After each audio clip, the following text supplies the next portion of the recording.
Hello guys, MR classes में आपका स्वागत है। आज मैं आपको संस्कृत के अनुवाद बताऊंगी जो रीट, टीजीटी, पीजीटी इत्यादि परीक्षाओं में आती हैं। इसके द्वारा आप जो है अनुवाद करना सीख सकते हैं, संस्कृत से हिंदी और हिंदी से संस्कृत। जितने भी हमारे पद्य और गद्य का पैराग्राफ आता है उनको हम हिंदी अनुवाद के द्वारा ही करते हैं। तो प्लीज आप वीडियो पूरी देखें। बहुत ही सरल भाषा में आपको अनुवाद बताए जा रहे हैं, तो आप प्लीज कमेंट के द्वारा बताएं कि आपको वीडियो कैसा लगा। तो ये हमारे संस्कृत के अनुवाद कहते किसे हैं? तो किसी भाषा के शब्दों को दूसरी भाषा में बदलने की विधा को अनुवाद कहते हैं। यानी किसी भाषा के शब्दों को दूसरी भाषा में परिवर्तन किया जाए उसे क्या कहते हैं? अनुवाद। या एक बात को अन्य शब्दों में बदलकर कहना ही अनुवाद कहलाता है। अनुवाद करने के लिए यानी अगर हमें अनुवाद करना हो तो किस किस चीज की आवश्यकता पड़ती है?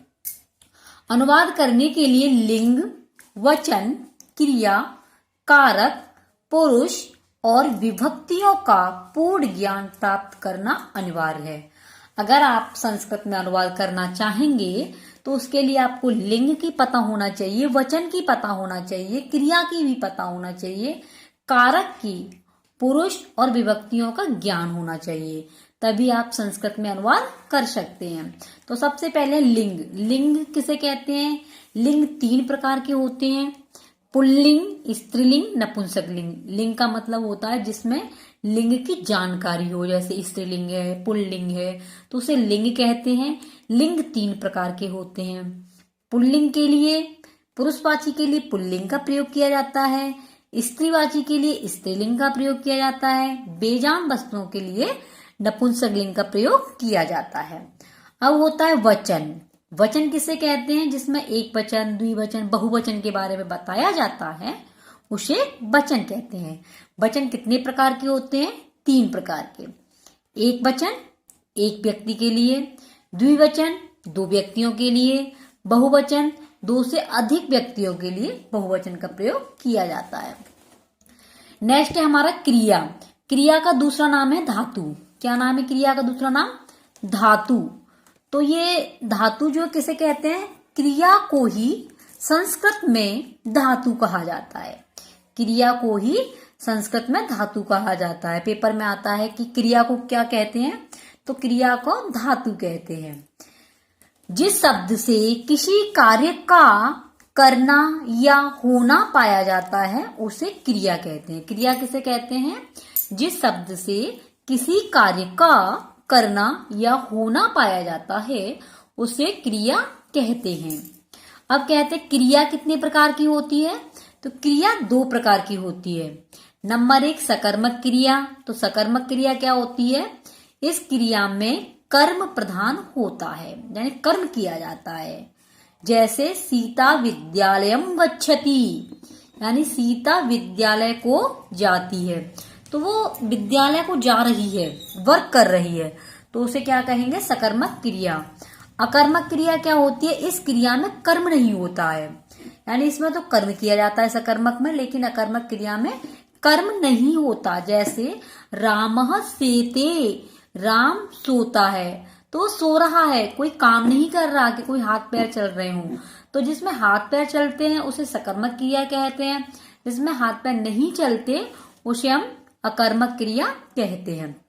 तो अकर्मक क्रिया में कर्म नहीं किया जाता है। ठीक है, तो क्रिया हमारे कितने प्रकार की होती है? क्रिया हमारी 2 प्रकार की होती है। कौन सी? सकर्मक क्रिया और आपकी अकर्मक क्रिया। नेक्स्ट है हमारे कारक। कारक क्या है? संस्कृत में कारक 6 होते हैं। कितने होते हैं संस्कृत में कारक? 6। इसकी मैं कारकों की पूर्ण जानकारी डिस्क्रिप्शन लिंक में डाल दूंगी, आप उसे देख लेना। कर्ता, क्रिया को करने वाला कर्ता कहलाता है। जो क्रिया को करता है वो कर्ता कहलाता है।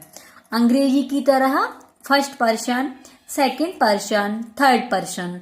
संस्कृत भाषा में भी कर्ता को 3 भागों में बांटा गया है। कर्ता को कितने भागों में बांटा गया है? 3 भागों में। पुरुष। संस्कृत में पुरुष कितने होते हैं? संस्कृत में पुरुष 3 होते हैं। नंबर 1 प्रथम पुरुष, नंबर 2 मध्यम पुरुष और नंबर 3 उत्तम पुरुष।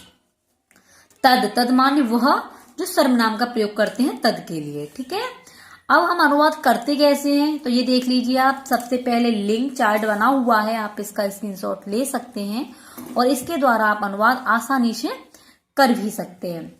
तो लिंग एक वचन, द्विवचन और बहुवचन। लिंग में सबसे पहले पुल्लिंग, पुल्लिंग के कर्ता को जानेंगे कि पुल्लिंग के कर्ता कैसे कैसे हैं। तो सह, तऊ, ते।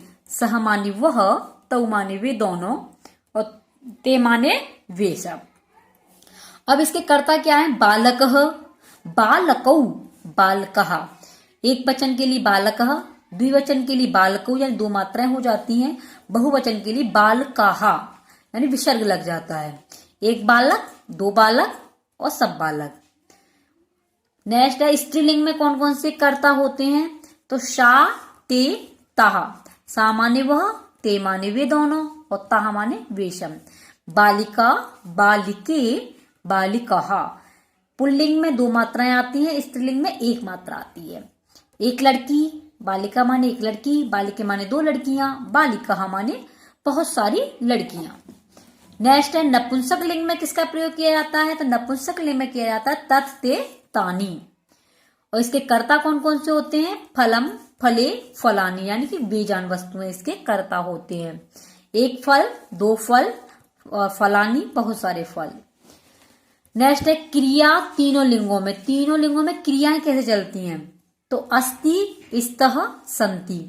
ये जितने भी आपके स्त्रीलिंग, पुल्लिंग और नपुंसक लिंग बताए, इनमें जो क्रियाएं लगती हैं वो एक वचन के लिए अस्ति, द्विवचन के लिए स्तः, बहुवचन के लिए संति का प्रयोग करते हैं। और इसमें तीनों लिंगों में क्रिया कैसे लगाते हैं? पठति, पठतः, पठन्ति। यानी कि हमको रूप याद होनी चाहिए तभी हम अनुवाद कर सकते हैं बहुत ही आसानी से। नेक्स्ट है मध्यम पुरुष के कर्ता कौन कौन से होते हैं? त्वम, युवाम, यूयम। यानी कि त्वम के लिए अशी का प्रयोग करते हैं, युवाम के लिए स्तः का प्रयोग करते हैं, यूयम के लिए स्थ का। तो त्वम माने तुम, युवाम माने तुम दोनों और यूयम माने तुम सब। ठीक है, अब है आपका उत्तम पुरुष के कर्ता। तो उत्तम पुरुष के कर्ता और उत्तम पुरुष की क्रियाएं कौन कौन सी होती हैं? तो कर्ता है इसके अहम, आवाम, वयम। मैं, हम दोनों, हम सब। अस्मि माने हूं, स्वः है, स्मः है। तो ये हमारे आपके अनुवाद करने की चार्ट है, इसका आप स्क्रीनशॉट ले लें और बहुत ही आसानी से आप सीख जाएंगे। यानी 9 होते हैं और 9 ही इसकी क्रियाएं होती हैं। 9 कर्ता होते हैं, 9 ही क्रिया होती है। क्योंकि अगर हम किसी की क्रिया किसी के साथ लगा देंगे तो वो गलत हो जाएगा। तो इसलिए आप इन्हें देख लें, बहुत ही आसानी से अनुवाद करना सीख जाएंगे। जैसे बहुत ही इंपॉर्टेंट चीज है कि प्रत्येक वाक्य में लिंग और वचन देखेंगे तथा कर्ता के लिंग वचन के अनुसार क्रिया लिखेंगे।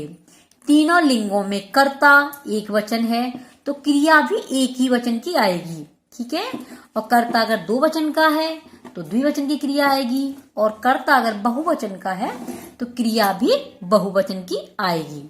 ये अनुवाद करने का प्रथम भाग है और दूसरे भाग में मैं आपको आगे की बताऊंगी, आगे का प्रोसीजर जो है कि किस तरीके से अनुवाद करते हैं। तो प्लीज वीडियो को शेयर करें और सब्सक्राइब करना न भूलें। Thank you.